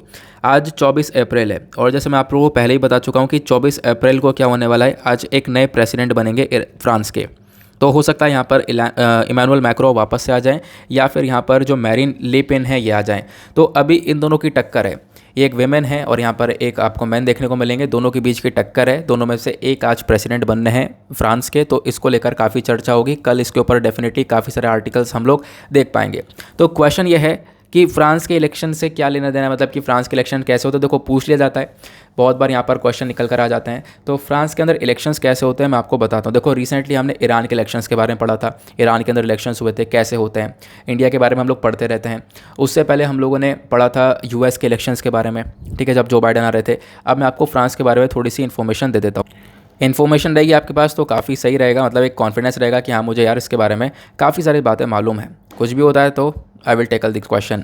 यहाँ पे आप देख पाओगे ये हैं फ्रांस के करंट टाइम पे प्रेसिडेंट इमैनुअल मैक्रों, ठीक है। दूसरी तरफ आपको यहाँ पर मेरिन ले पेन देखने को मिलेंगी, ये मतलब इनके अपोजिशन में है। अब इन दोनों के बीच में टक्कर बहुत लंबे समय पहले से आपको देखने को मिल जाएगी। इनफैक्ट यहाँ पे आप देख पाओगे पूरा विकीपीडिया का आर्टिकल लगाया हुआ है मैंने, विकीपीडिया से सारी इन्फॉर्मेशन यहाँ पर गैदर करी हुई थी। यहाँ पे आप देख पाओगे ये 2017 में भी दोनों के बीच में टक्कर रही थी। 2017 में भी आप देख पाओगे दोनों ने प्रेसिडेंट पद के लिए लड़ाई करी थी। इनफैक्ट आपको ध्यान रखना है फ्रांस के अंदर प्रेसिडेंट होते हैं टॉप पर, उसके बाद यहाँ पे पीएम भी यानी प्राइम मिनिस्टर भी होते हैं, आपको ध्यान रखना है। अब इंडिया और फ्रांस के इस सिनेरियो में क्या फ़र्क हो सकता है, तो भारत के अंदर आप देख पाओगे भारत के अंदर भी पीएम है, लेकिन जो पीएम है उनका ओहदा थोड़ा सा ज़्यादा आपको देखने को मिलेगा as compare to the president. President के पास काम कम है इंडिया के अंदर में, आप लोग यहाँ पे देख पाओगे। बट यहाँ पे फ्रांस के अंदर चीज़ें थोड़ा सा अपोजिट हो जाती हैं। जो पीएम है उनके पास यहाँ पे थोड़ा सा कम काम है, बट यहाँ पे प्रेसिडेंट की वैल्यू ज़्यादा आपको देखने को मिल जाती है। बाकी अगर हम लोग बात करें तो इधर इमैनुअल मैक्रों हो गई, इधर ली पेन हो गई। तो 2017 में भी काफ़ी लड़ाई हुई थी दोनों के बीच में, जहाँ पे इमैनुअल मैक्रों जीत गए थे, ठीक है। इमैनुअल मैक्रों के पास वोटिंग 66.1% से आई थी। बाकी फ्रांस के अंदर भी आपको नेशनल असेंबली देखने को मिलेगी, जैसे हमारे यहाँ पार्लियामेंट होता है तो उसके 2 हाउस होते हैं, वैसे यहाँ पर भी 2 हाउस है, एक सीनेट है और दूसरा कॉमन हाउस देखने को मिलेगा। क्लियर हुआ। नेशनल असेंबली के अंदर आपको 577 यानी 577 मेंबर्स देखने को मिल जाते हैं। क्लियर हुआ। अब बात करते हैं कि देखो इलेक्शंस होते कैसे हैं। इलेक्शंस यहाँ पर दो फेज़ में होते हैं। एक बार 10 अप्रैल को ऑलरेडी इलेक्शंस हो चुके हैं। जब 10 अप्रैल में यहाँ पर फ्रांस के अंदर इलेक्शंस हुए थे, तो ध्यान रखना एक बात का जो मैं आप लोग को बता रहा हूँ। 10 अप्रैल में क्या हुआ था, बहुत सारे लोग यहाँ पर इस इलेक्शन के लिए खड़े थे। जैसा आप लोग यहाँ पर देख पाओगे, अलग अलग नाम आपको देखने को मिलेंगे। तो काफ़ी सारे लोग खड़े हुए, मान लो यहाँ पर इतने सारे लोग यहाँ पे इलेक्शंस के लिए ये खड़े हुए। अब इनके पास वोटिंग जाती है, ठीक है। अब लोग वोट करते हैं। पहली बात तो क्या होगा, इन सभी इलेक्शंस को लगभग जो मेयर होते हैं 500 मेयर्स का पूरी तरह से अप्रूवल लेना होता है, उनका साइन लेना होता है। साइन लेने के बाद में यहाँ पर ये प्रेसिडेंट के पद के लिए खड़े हो पाते हैं। तो अभी जैसा आप देख पाओगे, ये सारे लोग यहाँ पर प्रेसिडेंट के पद के लिए खड़े हुए। कौन से? ये सारे लोग, मान लो ये सब खड़े हुए। अब इनको वोटिंग दी गई लोगों के थ्रू। अब जिसको ज़्यादा वोट मिलते हैं तो टॉप के 2 लोगों को उठा लिया गया, तो इन सबको वोटिंग दी गई। तो 10 अप्रैल को ये इलेक्शन ऑलरेडी हो चुका है। 10 अप्रैल को डिसीजन क्या निकल कर आया था कि टॉप के जो 2 व्यक्ति निकल कर आए, तो एक तरफ इमैनुअल मैक्रोन निकल कर आए, दूसरी तरफ यहाँ पर मैरिन ली पेन निकल कर आई हैं। तो इन दोनों को सबसे हाईएस्ट वोटिंग मिल चुकी थी। अब क्या होगा, 24 अप्रैल को वापस से इलेक्शन देखने को मिलेगा दूसरा फेज़ का। अब दूसरे फेज़ में क्या होगा, ये दोनों सिर्फ खड़े रहेंगे, बाकी कोई नहीं होगा। अब क्या होगा, दोबारा वोटिंग में देखेंगे कि कौन जीत के निकलता है। तो इन दोनों के बीच में वोटिंग होगी और फिर उसके बाद हम लोग को फाइनली पता चलेगा कि हाँ कौन निकल कर आता है, कौन प्रेसिडेंट बनता है। तो ये जो फाइनल वाली वोटिंग है, यही यहाँ पर आज यानी 24 अप्रैल को होने वाली है। तो इसके बेसिस पर आज एक प्रेसिडेंट देखने को मिलेंगे, कौन फ्रांस के प्रेसिडेंट बनते हैं, या ये इमैनुअल मैक्रो दोबारा बनते हैं या फिर ली पेन बनते हैं। वैसे यहाँ पर बहुत सारी रिपोर्ट्स बताती हैं कि इमैनुअल मैक्रो वापस से आ सकते हैं, ऐसा भी बताया जाता है। ओके, आगे चलते हैं। आई होप आप लोगों को काफ़ी सारी इन्फॉर्मेशन मिल चुकी है। देन साइंस एंड टेक पर आएंगे तो संडे के साइंस एंड टेक के आर्टिकल में देखो, सारे आर्टिकल इंपॉर्टेंट नहीं होते हैं, एक आधा आर्टिकल हर संडे निकल कर आ जाता है जो कि इंपॉर्टेंट हो जाता है, ठीक है। साइंस एंड टेक के कुछ ही क्वेश्चंस आते हैं। अब कुछ आर्टिकल इंपॉर्टेंट भी होते हैं। देखो संडे में साइंस एंड टेक का पेपर इंपॉर्टेंट होता है डेफिनेटली, लेकिन सारे आर्टिकल इंपॉर्टेंट नहीं निकल कर आते। जैसा कि आज के न्यूज़पेपर में इस वाले पेज पर कुछ भी खास नहीं है, लेकिन ये आर्टिकल बहुत ज़बरदस्त है, खासकर एनवायरमेंट के पॉइंट ऑफ व्यू से। इसमें इतनी सारी इन्फॉर्मेशन है कि मतलब क्या क्या ही कवर करो, लेकिन मैं सारी कवर करूँगा, तो आप लोग चिंता मत करो, सारी बातें हम लोग यहाँ पर देखने वाले हैं। फिलहाल बात ये की गई है हाइड्रोजन के बारे में, ठीक है। हाइड्रोजन के अंदर कितना ज़्यादा पोटेंशियल देखने को मिलता है, प्लस हाइड्रोजन का प्रोडक्शन हम लोग किसी दूसरे चीज़ से भी कर सकते हैं, जो कि आज के टाइम पर हम लोग वेस्ट कर रहे हैं, बर्बाद कर रहे हैं। वो है यहाँ पर केले का छिलका। तो काफ़ी सारी इन्फॉर्मेशन है, इस आर्टिकल को आप लोग सिंपली जीएस पेपर 3 एनवायरमेंट से रिलेट कर पाओगे। तो ऑथर ने डायरेक्टली, मैं आपको पॉइंट के ऊपर लेकर चल रहा हूँ, हाइड्रोजन के बारे में मेंशन किया। देखो आज के टाइम पर हाइड्रोजन की वैल्यू क्या है, बहुत ज़्यादा, क्योंकि हाइड्रोजन जलाकर पोल्यूशन नहीं निकलता। बाकी जो दूसरी चीज़ें जैसे आपने लकड़ी जला ली या कुछ और जला लिया, तो वहाँ से पोल्यूशन काफ़ी निकल रहा है, कार्बन निकल रहा है। लेकिन हाइड्रोजन को जलाओगे तो वहाँ से पोल्यूशन बिल्कुल भी नहीं निकलता है। सबसे प्लस पॉइंट यहाँ पर यह देखने को मिलेगा। और आज के टाइम पर हम लोग फोकस क्या कर रहे हैं, क्लीन एनवायरनमेंट की तरफ, ग्रीन एनवायरनमेंट की तरफ। तो वहाँ पे हाइड्रोजन का एक बहुत बड़ा रोल भी आपको देखने को मिल जाएगा। देखिए यहाँ पे मेंशन किया गया कि देखो जो लार्ज क्वांटिटी में एनर्जी होती है उसको स्टोर करना सबसे इंपॉर्टेंट चीज़ होती है। और हाइड्रोजन के अंदर यहाँ पर एक कैपेसिटी आपको देखने को मिलेगी। हाइड्रोजन के अंदर एक इंप्रेसिव एनर्जी स्टोरेज कैपेसिटी देखने को मिलती है, ठीक है। सबसे खास बात मैंने आपको ऑलरेडी बता दिया कि हाइड्रोजन के अंदर जो एनर्जी वैल्यू है वो कार्बन से कई गुना ज़्यादा, 7 गुना ज़्यादा होती है। फिर उसके बाद ऑथर मेंशन करते हैं कि जब आप लोग लकड़ी को जलाते हो, कार्बन को जलाते हो, ठीक है, तो या फिर हाइड्रोजन को जलाते हो, तो इनके बीच में एक डिफरेंस है। आप लकड़ी को जलाओगे तो आपको मिलेगा कार्बन, लेकिन जब आप लोग हाइड्रोजन को जलाओगे तो हाइड्रोजन में सिर्फ और सिर्फ पानी और हीट मिलेगा और कुछ नहीं मिलेगा। तो यहाँ पर क्या है, पानी और हीट मिल रहा है हाइड्रोजन को जलाने के ऊपर। हाइड्रोजन को जलाने के बाद तो फ़ायदा किस में, हाइड्रोजन में, इससे पोल्यूशन बिल्कुल भी नहीं हो पा रहा है। क्लियर हुआ, ये इन्फॉर्मेशन मिलती है। देन उसके बाद और क्या मेंशन किया गया, आप लोग देख पाओगे कि आज के टाइम पर हाइड्रोजन एनर्जी का हम लोग इस्तेमाल कर सकते हैं इलेक्ट्रिसिटी यानी कि बिजली को बनाने के लिए, ठीक है। इसको अचीव ऑलरेडी कर लिया गया है। यहाँ पे क्या होता है, आप देख पाओगे हाइड्रोजन के जो मॉलिक्यूल्स है उसको स्प्लिट किया जाता है प्रोटॉन और इलेक्ट्रॉन में, ठीक है। जो फिर ये इलेक्ट्रॉन्स है ये बेसिकली यहाँ पे करंट आउटपुट को प्रोवाइड करवाता है। तो मतलब कि ओवरऑल कहने का मतलब है हाइड्रोजन से हम लोग इलेक्ट्रिसिटी को भी जनरेट कर सकते हैं। तो यहाँ पे पोटेंशियल देखने को मिलेगा। फिर उसके बाद ऑथर मेंशन करते हैं आप व्हीकल्स के अंदर हाइड्रोजन का इस्तेमाल कर सकते हो, ठीक है। आज के टाइम पर आपने देखा होगा काफ़ी सारे व्हीकल्स के ऊपर चर्चा की जाती है कि हम लोग हाइड्रोजन वाले व्हीकल्स को यूज़ करेंगे। आज के टाइम पर बहुत कम व्हीकल्स देखने को मिलेंगे, इसके ऊपर काम चल रहा है बहुत सारे देशों के अंदर, ठीक है। लेकिन यहाँ पर क्या है, एक इम्पॉर्टेंट एक आपको पॉसिबिलिटी नज़र आएगी कि हाँ अगर ये चीज़ पॉसिबल हो पाती है अच्छे से, ठीक है, और एक तरीके से अफोर्डेबल चीज़ ये बन पाती है, तो डेफिनेटली इससे हम लोग एनवायरनमेंट के अंदर जो पोल्यूशन है वो टैकल कर पाएंगे। जैसे यहाँ पर क्या बताया गया, आप लोग देख पाओगे काफ़ी सारी इलेक्ट्रिकल कार्स आपको देखने को मिल जाती हैं, ठीक है। अब उसके अलावा भी यहाँ पर कुछ कार है जो कि हाइड्रोजन पावर्ड कार्स होती है, जिसके अंदर हाइड्रोजन डालते हैं। जैसे मान लो कि आज के टाइम पर जो कार चलती है उसके अंदर पेट्रोल डीजल डलता है, लेकिन कुछ कार्स ऐसी होती है जिसके अंदर हाइड्रोजन डाल के चलाया जा सकता है। अब पेट्रोल डीजल जलेगा कार के अंदर, ऑब्वियस सी बात है, जलेगा, एनर्जी प्रोड्यूस करेगा, ठीक है, तब इसके बाद कार चल रही है। तो पेट्रोल या डीजल जलेगा तो उससे क्या होगा, उससे यहाँ पे कार्बन प्रोड्यूस होगा, यानी कि वो अगेन पोल्यूशन कर रहा है। लेकिन जैसे मैंने आपको बताया कि अगर हाइड्रोजन बेस्ड कार होगी तो हाइड्रोजन जलेगा, जब एनर्जी मिलेगी तो हाइड्रोजन जलने के बाद हम लोग को सिर्फ ऑक्सीजन वो वाटर और हीट मिलेगा। क्लियर हुआ। तो ये यहाँ पर आपको कंपैरिजन देखने को मिलेगा हाइड्रोजन के बीच में का और साथ साथ दूसरी चीज़ों का। अब ऑथर आते हैं और मेजर पॉइंट के ऊपर। ऑथर ये बोलते हैं, आपने बहुत सारा बायोमास देखा होगा, मतलब कि organic waste material of plant के बहुत सारे वेस्ट मटेरियल हो गया, ठीक है। यहाँ पे एग्जांपल बेसिकली ऑथर ने केले के छिलके का लिया है। यहाँ पे केला आपने खा लिया, केले का जो ये छिलका है ये आपने फेंक दिया, लेकिन बताया ये गया कि भाई केले के छिलके को अगर सुखा दिया जाए तो इसके अंदर आपको 5% का हाइड्रोजन कंटेंट देखने को मिलता है और 33% आपको कार्बन देखने को मिलता है। तो इसका हम लोग अच्छा यूज़ कर सकते हैं। हमें हाइड्रोजन की रिक्वायरमेंट भी बहुत ज़्यादा है, ठीक है, तो हम लोग इन चीज़ों का इस्तेमाल करके हाइड्रोजन को प्रोड्यूस कर सकते हैं। ये यहाँ पर ऑथर मेंशन करते हैं। ऑथर ने क्या मेंशन किया कि भाई आप क्या कर सकते हो, बनाना का छिलका सुखाया उसका, ठीक है, सुखाने के बाद आप देख पाओगे उस सूखे हुए छिलके के अंदर 5% हाइड्रोजन कंटेंट और 33% कार्बन देखने को मिलेगा।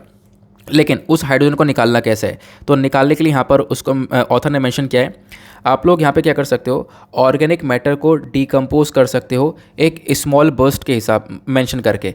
मतलब क्या है, एक फ्लैश, यानी कि थोड़ा सा आपको क्या करना पड़ेगा, आग जलानी पड़ेगी। मतलब कि एक जनरल लैंप का इस्तेमाल किया जाएगा जो कि हीट देगा, गर्माहट देगा, और वो जो गर्माहट होगी ना वो 15 मिली सेकेंड के लिए होगी, मतलब बहुत थोड़ी सी देर के लिए, एकदम यहाँ पे आपका सब थोड़ी सी देर के लिए वो गर्माहट होगी, लेकिन वो गर्माहट अपने आप में 600 डिग्री सेल्सियस की होगी, जिसकी वजह से क्या होगा, जो बनाना का पील पाउडर है वो यहाँ पर डिकम्पोज हो जाएगा, जिसमें से हम लोग हाइड्रोजन गैस को अलग कर पाएंगे। और बाकी यहाँ पे बताया गया हाइड्रोजन गैस को अलग करने के बाद में जो यहाँ पे मतलब कि बाकी कुछ बचेगा वो बायोकार बचेगा, ठीक है। अब जो बायोकार होगा वो बेसिकली क्या होता है, इसके अंदर कार्बन बहुत ज़्यादा होता है और बायोकार का भी हम लोग इस्तेमाल कर सकते हैं, बायोचार कह लो, बायोकार कह लो, ठीक है, तो उसका भी हम लोग इस्तेमाल कर सकते हैं एग्रीकल्चर के अंदर में। तो यहाँ पे मेंशन किया गया कि आप देख पाओगे बायोकोर का हम लोग इस्तेमाल कर सकते हैं अपने एग्रीकल्चर के अंदर में, जैसे कि जो मिट्टी होती है उसमें डाल सकते हैं, तो प्लांट्स के न्यूट्रिएंट्स जो है वो काफ़ी बढ़ जाते हैं। एग्जैक्टली यहाँ पे सॉइल के अंदर न्यूट्रिएंट्स को ऐड कर देता है। तो ये सारी पॉसिबिलिटी निकल कर आती हैं बनाना के छिलके से, प्लस हाइड्रोजन की क्या पॉसिबिलिटी वो मैंने आप लोग को बता दिया। आई होप आप लोगों को काफ़ी सारी इन्फॉर्मेशन यहाँ पर इस पर्टिकुलर आर्टिकल से निकल कर मिल चुकी है। अब हाइड्रोजन के बारे में और भी कुछ इन्फॉर्मेशन है जो कि डेफिनेटली आपको पता होनी चाहिए एग्जाम के पर्सपेक्टिव से, ठीक है, तो वो भी मैं आप लोग को कवर करवा देता हूँ, क्योंकि आपको पता है मैं कुछ एक्स्ट्रा पॉइंट्स लेकर चलता हूँ, ठीक है, जो कि आपके सिलेबस के अकॉर्डिंग होता है, तो वो भी हम लोग देख लेते हैं।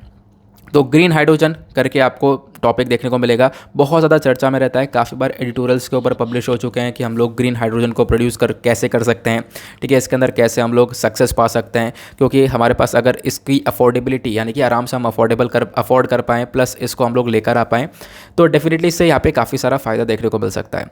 तो मैं आपको हाइड्रोजन के बारे में थोड़ी सी इन्फॉर्मेशन देता हूँ। हाइड्रोजन होता क्या है, हाइड्रोजन बेसिकली यहाँ पर सबसे ज़्यादा पाया जाने वाला आपको एलिमेंट्स देखने को मिलेगा पृथ्वी के ऊपर, काफ़ी ज़्यादा पाया जाता है। अब जो हाइड्रोजन है वो उसके मतलब आप कह सकते हो कि डिपेंड करता है उसके फॉर्मेशन के प्रोसेस के ऊपर कि कैसे उसको बनाया जा रहा है, ठीक है। ग्रीन हाइड्रोजन भी होता है, ब्राउन हाइड्रोजन भी होता है, इनफैक्ट ब्लू हाइड्रोजन भी होता है। तो उनको कैसे बनाया जा रहा है वो उसके पीछे का एक प्रोसेस लग रहा है, उस प्रोसेस के बेसिस पर उसको नाम दिया गया है, आगे समझाऊंगा। अब जैसे कि नाम आ गया ग्रीन हाइड्रोजन का, तो ग्रीन हाइड्रोजन प्रोड्यूस किया जाता है कैसे, वाटर के अंदर इलेक्ट्रोलिसिस करके, मतलब पानी हो गया, पानी के अंदर हम लोग यहाँ पे करंट का यूज़ करेंगे और उस इलेक्ट्रोलिसिस के अंदर क्या होगा, जो पानी है उसको स्प्लिट कर दिया जाएगा, तोड़ दिया जाएगा हाइड्रोजन और ऑक्सीजन के अंदर में। तो उसके लिए हमें एक इलेक्ट्रिसिटी यानी कि पावर की रिक्वायरमेंट पड़ रही है। अब आपको ध्यान रखना है, अगर वो जो पावर यानी कि जो बिजली है उसको हमने कोयला जला के प्रोड्यूस किया है तो डेफिनेटली यहाँ पे वो ग्रीन हाइड्रोजन नहीं है, ठीक है। अब हम लोग क्या करेंगे, अगर उस बिजली को विंड एनर्जी से या सोलर एनर्जी से लेकर आएंगे, ठीक है, ऑब्वियस सी बात है वहाँ पे कोई पोल्यूशन थोड़ा ना हो रहा है, सूर्य की एनर्जी से हम लोग इलेक्ट्रिसिटी को जनरेट कर रहे हैं, उसके पावर का इस्तेमाल करके हमने क्या किया, वाटर के अंदर इलेक्ट्रोलिसिस के कॉन्सेप्ट किए। उसके बाद वो जो वाटर है वो टूटा किसके अंदर, हाइड्रोजन और ऑक्सीजन के अंदर में। तो उसके बेसिस पर क्या हुआ, यहाँ पर आप देख पाओगे कोई पोल्यूशन नहीं हुआ, इसी वजह से यहाँ पे इसको हम लोग क्या बोलते हैं, ग्रीन हाइड्रोजन, ठीक है, क्लियर हुआ।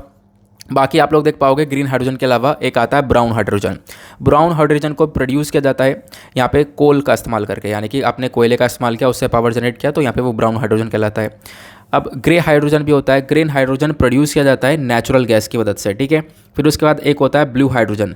ब्लू हाइड्रोजन प्रोड्यूस किया जाता है अगेन नेचुरल गैस की मदद से, लेकिन यहाँ पे क्या होता है, जो भी कार्बन निकलता है उस कार्बन को पकड़ लिया जाता है, स्टोर कर लिया जाता है, उसको एनवायरमेंट में रिलीज नहीं होने दिया जाता है, ठीक है। तो आप लोग देख पाओगे। अदरवाइज़ यहाँ पे जो पहले वाले ब्राउन और ग्रे हाइड्रोजन है यहाँ पे पोल्यूशन होता है, एमिशन होता है, लेकिन ग्रीन वाले में एमिशन नहीं होता है, ये आपको ध्यान रखना है। और ब्लू वाले में एमिशन होता है, तो उसको हम लोग कैप्चर कर लेते हैं, स्टोर कर लेते हैं।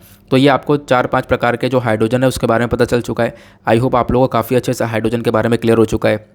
इसके यूजेस क्या हैं, तो आप यूज़ के अंदर देख पाओगे हम लोग एज अ एनर्जी इसका इस्तेमाल कर सकते हैं, इलेक्ट्रिसिटी को जनरेट करने के लिए इस्तेमाल कर सकते हैं। इनफैक्ट आज के टाइम पर आप कह सकते हो इलेक्ट्रिकल व्हीकल्स यहाँ पे जो हैं उसके अंदर हम लोग इस्तेमाल कर पाएंगे, सॉरी व्हीकल्स के अंदर इसका इस्तेमाल कर पाएंगे। प्लस उसके बाद रिसेंटली यहाँ पे चर्चा की गई है, काफ़ी सारी हम लोग ट्रेन वगैरह चला सकते हैं हाइड्रोजन के बेसिस पर, जिससे पोल्यूशन काफ़ी कम हो पाएगा, ठीक है। ये सारे आपको यूजेस हाइड्रोजन के देखने को मिल जाएंगे।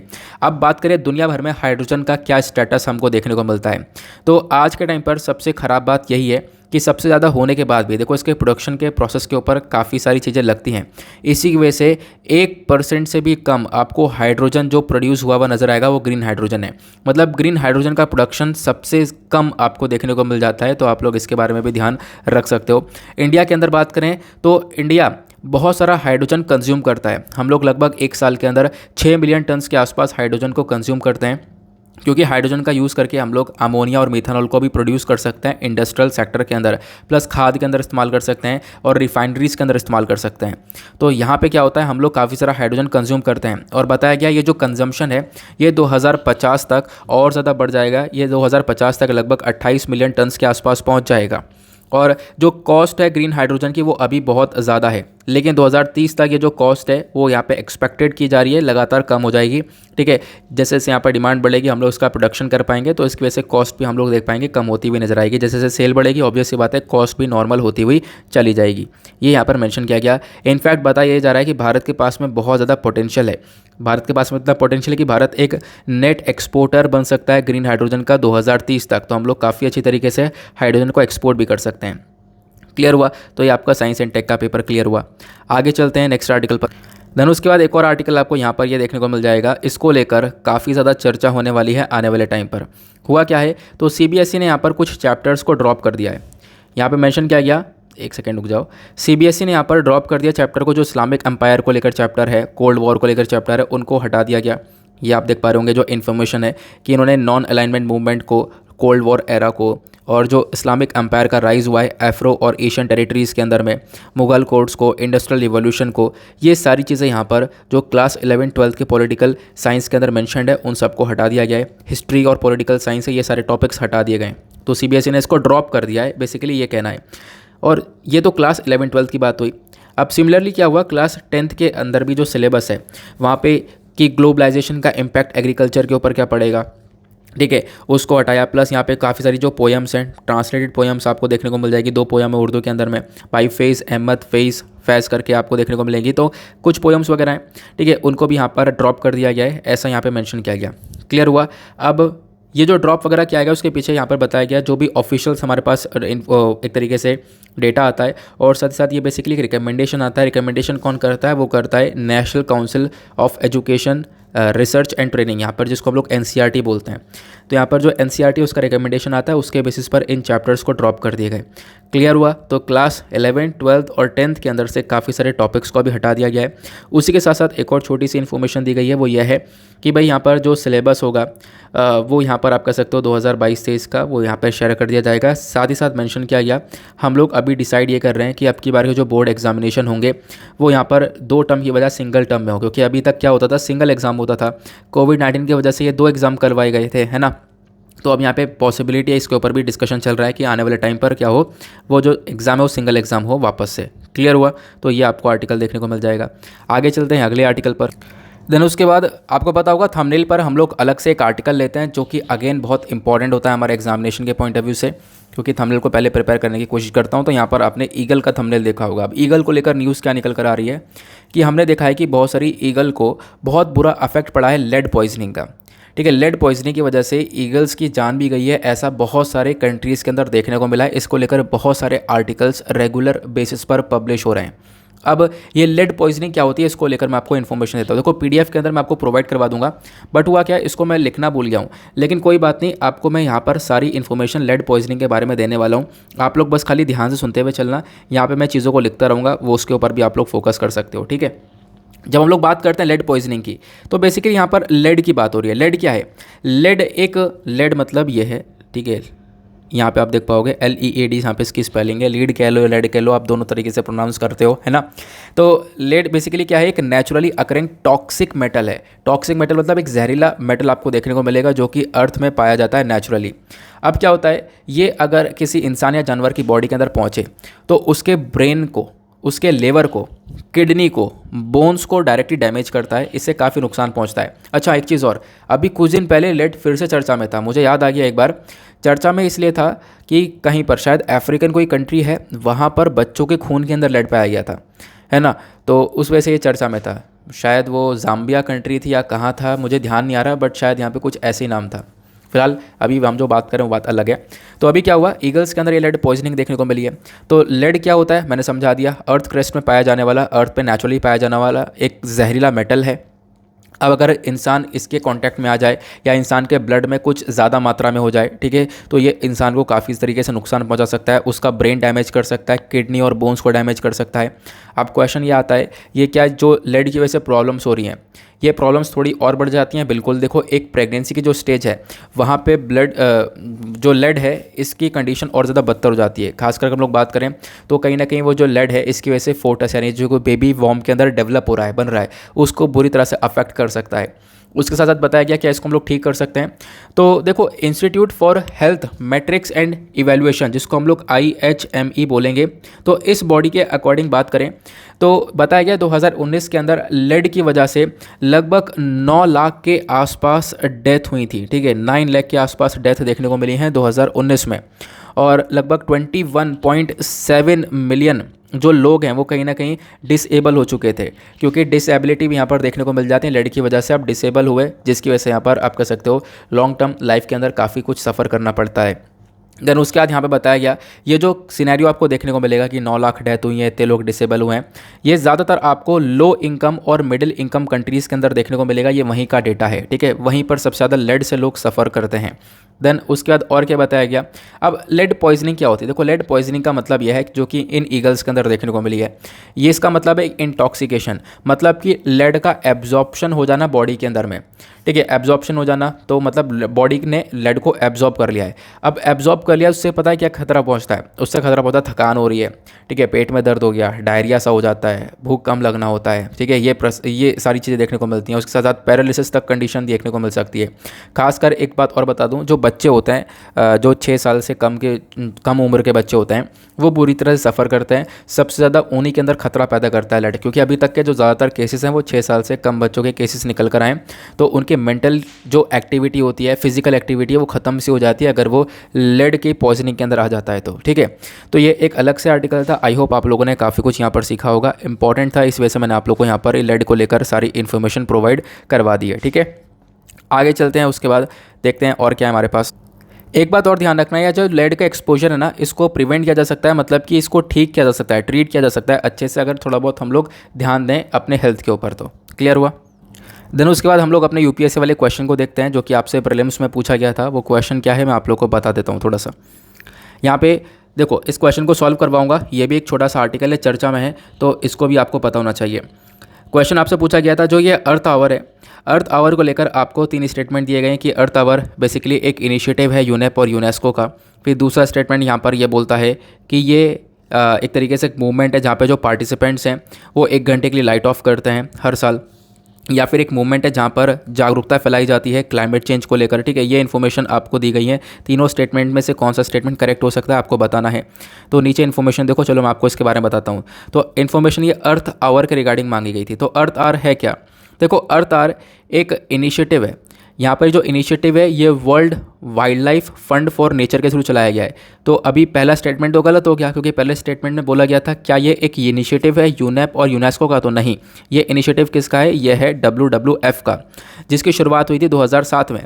यह हर साल यहाँ पे सेलिब्रेट किया जाता है मार्च के आप कह सकते हो कि लास्ट वाले सैटरडे में। ये मेंशन किया गया मार्च के महीने में जो लास्ट सैटरडे होगा वहाँ पे सेलिब्रेट करते हैं। प्लस यहाँ पे लोगों को एंकरेज किया जाता है, लगभग 180 से ज़्यादा कंट्रीज़ के अंदर लोगों को एंकरेज किया जाता है कि वो उस रात में 8:30 से लेकर 9:30 के बीच में लाइट्स को बंद कर दें, लाइट्स को स्विच ऑफ कर दें। तो मतलब दूसरा वाला स्टेटमेंट करेक्ट हो गया कि हाँ लोग पार्टिसिपेट करते हैं, लाइट्स को स्विच ऑफ करते हैं 1 घंटे के लिए, ठीक है, दूसरा स्टेटमेंट करेक्ट है। तीसरा स्टेटमेंट यहाँ पर अर्थ आवर के रिगार्डिंग बोलता है कि यह यहाँ पे क्या करता है, अवेयरनेस फैलाता है, यानी जागरूकता फैलाता है क्लाइमेट चेंज को लेकर, और बोलता है कि वाकई में हम लोग को देखो एनवायरमेंट को सेव करने की आवश्यकता है, उसके ऊपर फोकस करता है।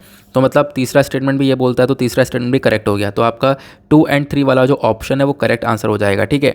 तो अर्थ आवर के बारे में ये इन्फॉर्मेशन थी जिसके बारे में आप लोग ले सकते हो। बाकी अभी आपको बताऊंगा काफ़ी सारे डे मनाए जाते हैं जिसके बारे में चर्चा होती रहती है, जैसे कि वर्ल्ड वाटर डे, ये 22 मार्च को मनाया जाता है। अर्थ डे यहाँ पर 22 अप्रैल को मनाया जाता है, ठीक है। अर्थ डे के बारे में भी हमने रिसेंटली चर्चा भी करी है, 22 अप्रैल को अर्थ डे मनाया गया।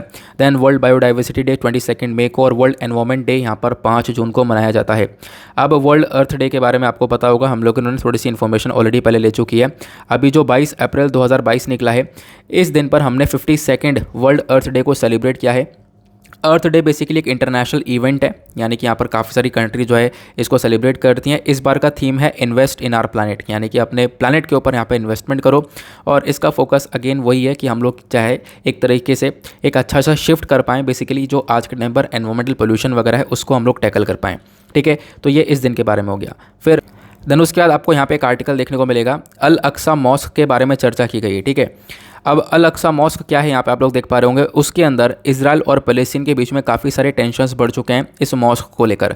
तो वो टेंशन्स क्या है इसको थोड़ा समझ लेते हैं, ये भी एक इंपॉर्टेंट आर्टिकल। तो क्या है डिस्प्यूट, इसको समझने से पहले आपको पता होगा जेरूसलम के अंदर आपको ये अल अक्सा मॉस्क देखने को मिलता है। पहले लोकेशन देख लेते हैं। तो लोकेशन में आपको ये इजराइल देखने को मिलेगा, ठीक है, ये इजराइल हो गया। और इजराइल के यहाँ पर बीच में ये वाला जो पोर्शन है इसको वेस्ट बैंक वाला पोर्शन बोलते हैं। बेसिकली यहाँ पर इसको हम लोग फ़लस्तीन वाला पोर्शन ही बोलते हैं, यहाँ पे फ़लस्तीनियंस रहते हैं, ठीक है, ये आप लोग ध्यान रखते होंगे। उसके बाद इधर ये गाज़ा पट्टी वाला रीजन हो गया, यहाँ पर भी आपको फ़लस्तीनियंस ही रहते हुए नज़र आते हैं। बट यहाँ पे इस वाले और इस वाले पोर्शन में थोड़ा सा डिफरेंस है। जो ये वेस्ट बैंक वाला रीजन है यहाँ पे ये प्रॉपर गवर्नमेंट के कंट्रोल में है। जो ये वाला है ये आतंकवादी के ऑर्गेनाइजेशन यानी हमास के कंट्रोल में ये वाला रीजन देखने को मिल जाता है। क्लियर हुआ। अब इसराइल को थोड़ा जूम करके देख सकते हो, ये यहाँ पर इसराइल का मैप हुआ। इसराइल के पीछे इधर जॉर्डन हो गया, ठीक है, इजिप्ट देखने को मिलेगा नीचे, देन उसके बाद ऊपर लेबनान, देन सीरिया वगैरह आपको ये देखने को मिल जाते हैं। अब बात करें इसराइल के अंदर ही अल अक्सा मॉस्क है, वो कहाँ पर है, वो आपको ये जो रेड कलर का टैग दिख रहा है यहीं पर आपको अल अक्सा मॉस्क देखने को मिलेगा, ठीक है। और ये जो मॉस्क है ये अपना पे एक इंपॉर्टेंट प्लेस है और जेरूसलम शहर के अंदर देखने को मिलेगा। मुस्लिम्स के अंदर ये तीसरा इंपॉर्टेंट प्लेस माना जाता है मक्का मदीना के बाद में। तो मक्का मदीना के बाद में तीसरी इंपॉर्टेंट प्लेस यहाँ पर यह अल अक्सा मॉस्क मानी जाती है। अब इस मॉस्क के अंदर काफ़ी सारे विवाद देखने को मिले। रिसेंटली हमने देखा था काफ़ी ज़्यादा पत्थर वगैरह यहाँ पे बाजी चल रही थी, पत्थर वगैरह एक दूसरे के ऊपर मारे जा रहे थे। खासकर भिड़त किस किस में हुई मैं आपको बताता हूँ। एक तरफ थी इजराइल की फोर्सेस, ठीक है, यानी कि आप कह सकते हो इजराइल की फोर्सेस एक तरफ हो गए और दूसरी तरफ यहाँ पर थे पैलेस्टीनियंस और यहाँ पर कुछ मुस्लिम्स आपको देखने को मिलेंगे दूसरी तरफ थे। इनके बीच में काफ़ी लड़ाई हुई थी। मुद्दा क्या उसके पीछे का मैं आपको बताता हूँ। यहाँ पे आप लोग देख पाओगे, ये थोड़ा सा मैप देखो, ये आपको अल अक्सा मॉस्क देखने को मिलेगा। इसके पास में डोम ऑफ द रॉक है, देन यहाँ पे टेंपल माउंट है। हुआ क्या, बहुत सारे जो ज्यूज़ हैं, ठीक है, जो ज्यूज़, क्योंकि इसराइल के अंदर ज्यूज़ रहते हैं, तो ज्यूज़ क्या मतलब इनको क्या पता चलता है कि देखो पहले कुछ टाइम पहले इस अल अक्सा मॉस्क के पास में डिगिंग चलती है, गड्ढा वगैरह खुदाया जाता है, एक्सकेवेशन चलता है। अब गड्ढे वगैरह खोदने के बाद पता ये चलता है कि भाई वहाँ पर नीचे ज्यूस वाला टेंपल हुआ करता था, ज्यूस का एक टेंपल हुआ करता था। ये इन्फॉर्मेशन यहाँ पर इनको मिलती है। तब ये लोग यहाँ पर कहते हैं कि ये जो मॉस्क है इसको हटना चाहिए, जो ज्यूस का टेंपल था वो टेंपल वापस से बनना चाहिए। हालांकि यहाँ पर ऐसा देखो, इसको लेकर सरकार, जो इजराइल की सरकार है वो सपोर्ट नहीं करती है ना, और इजराइल की सरकार यहाँ पर इन चीज़ों पीछे रहती है। इजराइल की सरकार ने पहले ही बोल रखा है पैलेस्टीनियन से कि देखो इजराइल का कोई भी व्यक्ति मॉस्क तक नहीं पहुँचेगा और मॉस्क जाके प्रेयर नहीं करेगा, क्योंकि इसको लेकर पहले यहाँ पर बातचीत हो चुकी है कि देखो जो पैलेस्टीन है वो यहाँ पर पहले कह चुके हैं, मुस्लिम्स पहले कह चुके हैं कि अल अक्सा मॉस्क में जो इजराइल के ज्यूज़ हैं अपनी प्रेयर नहीं कर सकते। ठीक है। तो ये बेसिकली पहले हो चुका है, लेकिन हुआ क्या, रिसेंटली ये देखने को मिला, जैसे इनको पता चलता है कि यहाँ इसके नीचे एक च्यू टेम्पल हुआ करता था, तो ये लोग प्रेयर करने पहुँचे। इनका कहना ये है कि हम लोग कभी कभी प्रेयर करने जाया करेंगे, उसके बाद हम लोग को वहाँ पर से वापस से टेम्पल चाहिए। तो 10 से 15 जो ये ज्यूज़ हैं वो पहुँचे टेम्पल, जब ये टेम्पल सॉरी मॉस्क जा रहे थे। अब मॉस्क जा रहे थे तो फिर बीच में इसराइल की फोर्सेस ने उनको रोक लिया। अब रोक लिया, उनको वापस से घर भेज दिया, ठीक है, जैसे तैसे संभाल लिया। अब जब ये सारी चीज़ें वहाँ पे पैलेस्टीनियंस देखते हैं, मुस्लिम्स देखते हैं, तो वो जब देखते हैं तो काफ़ी घबरा से जाते हैं कि भाई आज ये आए हैं और कल फिर से आ जाएंगे।